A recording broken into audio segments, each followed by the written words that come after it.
এই জন্য আপনার কাছে হাত জোর করে আমি ক্ষমা চাইছি ভাই, আমাকে ক্ষমা।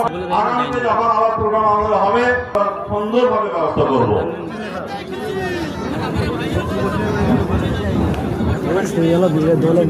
সরি ইজ নট এনাফ, এটা মাথায় রাখতে হবে। Sorry is not enough. আর কালকে আমাদের হাতে আপনারা বিধানসভা তুলে দেবেন। আমরা যদি এতটুকু অ্যারেঞ্জ করতে পারি তাহলে আমরা কি বিধানসভা চালাবো?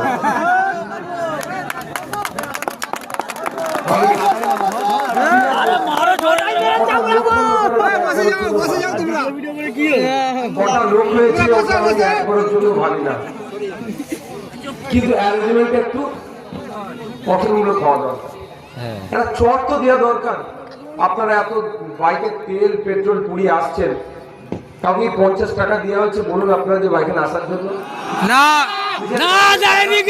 করে আসছে, আসলে জান হতে পারে তো আপনারা জেনে আসছেন। অবশ্যই কালকে আমার কাছে কাকে ধরেছিল পুলিশে, ওরা পতাকা বেঁধেছিল বলে এদের মারধর করেছে, আমাকে তুলে উড়ে চলে গেছিল। কেন এরা তারপরও আসছে না? এরা বলুন কেন? ভালোবাসা থাকে তো। একে যদি ন্যূনতম আমি রেকগনাইজ না করতে পারি তাহলে আমার থেকে ব্যর্থ আর কেউ হতে পারে না।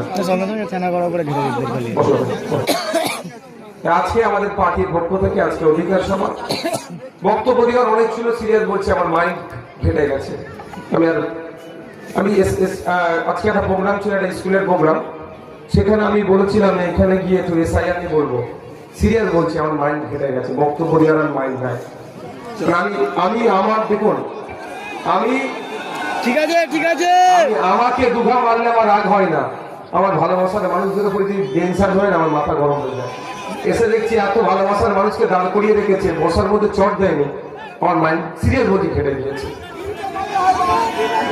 আজকে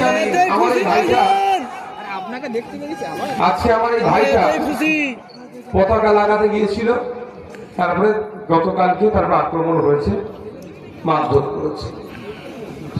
পতাকা লাগানো গণতন্ত্রের পরিপন্থী না গণতন্ত্রের মধ্যে আমাদেরকে জানতে হবে। ইলেকশন কমিশন অফ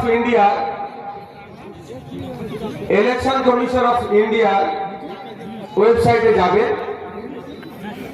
সেখানে গিয়ে আপনারা দেখবেন, ইলেকশন কমিশন অফ ইন্ডিয়ার ওয়েবসাইটে গিয়ে দেখতে পাবে 2200 থেকে 2500 রেজিস্টার্ড পলিটিক্যাল পার্টি আছে। 2200 থেকে 2500 রেজিস্টার্ড পলিটিক্যাল পার্টি আছে। এটা মানে কি? ভারতবর্ষে তাহলে 2200 থেকে 2500 পার্টি আছে। পার্টি